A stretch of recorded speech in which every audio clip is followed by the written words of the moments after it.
Hello ladies and gentlemen. This is the Money Matters Show. We got two economists with us tonight. Economist Jorma Zvorblany. Thanks for coming, Jorma. Thank you for having me. Also we have MMT economist in studio tonight. Welcome, George. Good to be here. Tonight's topic is unsustainable government finances, and how has it got so far, how has it got so bad? The debts governments have accumulated are frightening. The problem is not only in Eurozone. US has enormous debt load that next generations have to deal with. We will start with economist Jorma Zvorblany. He is expert in government finances. I read an article in newspaper where you wrote about Japan government debt and why it is still being financed at historically low interest rates. But I don't want to do the talking for you, Jorma Zvorblany. I am sure the viewers want to know why is Greece having trouble and Japan is not. It is a good question, and like you mentioned, I have written about this in newspaper. First of all, Japan is a very rich country. Japanese people have a lot of savings. They save a lot. Also, they are patriotic people. That is why they finance their government. If you look at who holds the Japanese government debt, then you find that it is mostly domestic private sector. So it is held domestically. On the other hand, Greece's debt is held by foreign banks in large part. Of course, they are not patriots of Greece. Also, the Greeks are not as big savers as the Japanese are. That would be a simple answer to your question. I noticed that George wants to add something to that. Yes, thank you. Jorma Zvorblany doesn't seem to understand that Greece is in Eurozone. Greece's government is currency user in monetary union. Japanese government is currency issuer. Japan's government is the only legal entity on planet Earth who can issue yen.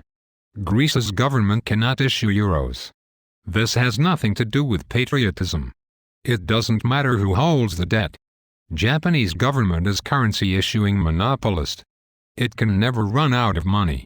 It is not correct that Japanese government debt gets funded because of private sector savings.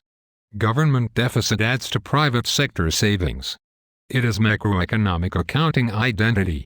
Private sector has so much savings because of government deficit spending in the past.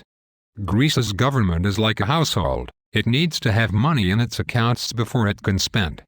Most economists don't understand that Japan has its own sovereign monetary system.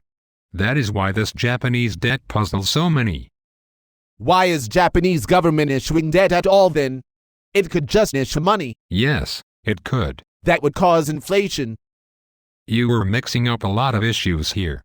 Can we agree that Japanese government can never run out of money because it is currency issuer? Yens don't come from Europe or America. Can we agree on that? Yes, I agree with that. Of course, I don't agree that Japan can just print money without consequences. Hold your horses. First, you seem to be concerned about Japanese government funding itself when deficit spending. Now we understand that funding is never a problem for a currency issuing government. That, right there, should tell you the difference between Greece's debt and Japan government debt. Are you still wondering about patriotism and asking yourself who holds the debt? Are you still talking about that there is a lot of private sector savings and that is why Japanese government debt gets funded at a low interest rate? Now we know the government debt adds to private sector savings and there doesn't need to be any prior private sector savings for the debt to be funded. What are you trying to say here? That Japanese government can just spend and spend endlessly without consequences? I think George wants to say that Japanese government cannot go bankrupt. Thank you. He wants to say that Japanese government solvency is not issue. Government deficit spending can cause inflation. Thank you. That's what I am saying. So you are saying there is going to be inflation, Jorma? Yes, that's what I'm saying. Right now we are in liquidity trap, but once we get out of the liquidity trap, a whole hell is gonna break loose. That's why central bank monetary policy is not working right now properly. The liquidity trap story is based on ISLM, and ISLM is based on low-enable funds theory. It is inapplicable in today's monetary system.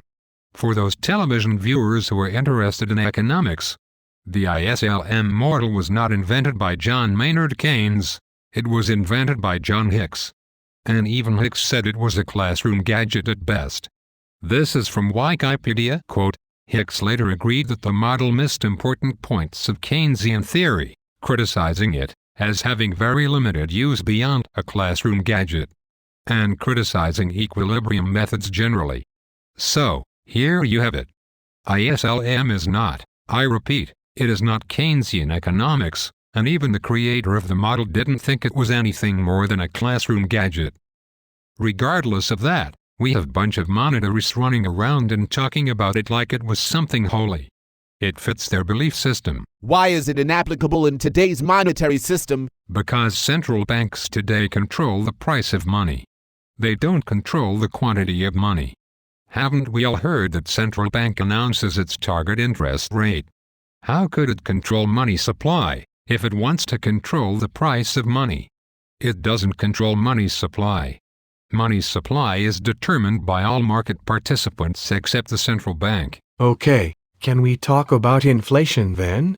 I didn't expect such a heated debate today in the studio. So we don't have time left to talk about Eurozone problems. Can you, George, tell us a little bit about inflation? Yes, sure. Government spending adds aggregate demand to economy, and taxes remove aggregate demand from economy. If you think about it, money doesn't cost anything to money-issuing monopolist. Monetary system is the tool to achieve what is desired politically. If it is desired that half of population is unemployed, then so be it. But I don't think that is what is really desired. We hear fairy tales about how we have to be deprived from real goods and services, and how this is somehow going to improve our living standards. Can government deficit spending cause inflation? Sure it can. It causes inflation when aggregate demand exceeds economic capacity. I am sorry to interrupt you. Our time is up. Thank you, George. Thank you, Yormas.